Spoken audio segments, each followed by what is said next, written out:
It's that time of year again, when you can sense the change in weather, there's fewer insects on the sidewalks, and Halloween is just around the corner. I can't explain why, but I can't help but reminisce of my youth during this time.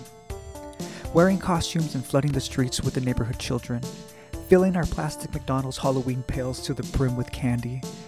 I also really enjoyed the entertainment around this time of year. The Halloween-themed cartoons and television shows, the gruesome decorations sprawled out through the neighborhood, cheap scares and thrills from the local haunted house. As I got older, the traditions changed. I stopped trick-or-treating to stay in and watch horror movies all night. My enjoyment for this genre of film eventually transitioned into a lifetime hobby of mine. That hobby being the topic of discussion for this video. I'm talking about horror video games. Before I dive into any specific video game, I want to talk about the elements that contribute to creating them. In my opinion, there's 3 important elements that make up a successful horror game. In no particular order: location, atmosphere, and music. Yes, the protagonist, antagonist, and everything else in between matters, but if the setting is wrong, the game can fail at being immersive. One game I can think of that hits all these marks is Silent Hill. I can honestly say that Silent Hill is the first game that genuinely scared me. It also warped my 11-year-old mind.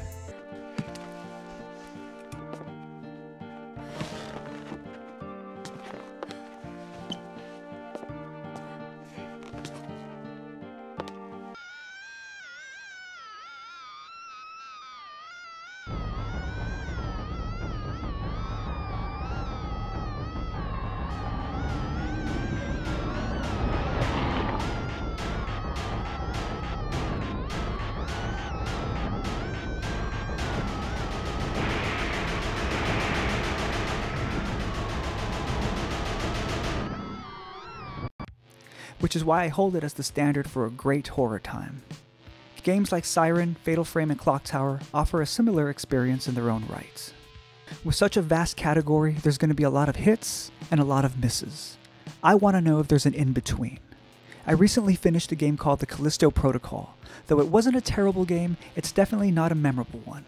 The game is filled with grotesque mutants, a ton of gore, and over-the-top animations. The variety of mutants is small, but I don't take issue with that. It's how frequent they're encountered. It's so often that it begins to feel repetitive.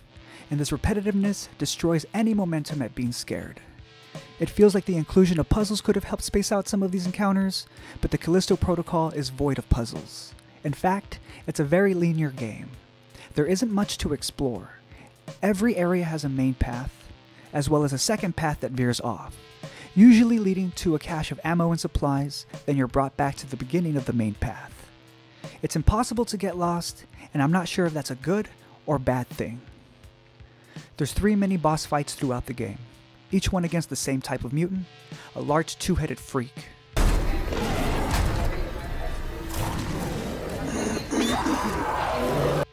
Once I figured out that all I had to do to defeat it is to stay away from it and shoot, the remaining 2 battles lacked any sense of threat or danger.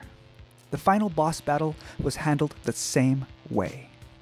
There's 2 other characters that are introduced who fail to develop any connection with the player, so when certain events transpired, I wasn't affected by it. The prison that you're trying to escape felt more like a haunted house you're trying to get through. The combat was basic: dodge, strike, and shoot, though some of the weapons were fun to use. The ending, in my opinion, fell flat. The overall story was interesting, but I feel that it was executed poorly. The game is more of a bloodbath than it is scary. Because it was announced that the creator of Dead Space would be directing this game, I was expecting something else. It shares a few similarities, but didn't quite deliver the same way. The Callisto Protocol isn't a terrible game, though it definitely isn't a memorable one. It's more of something in the middle. So, 5 out of 10.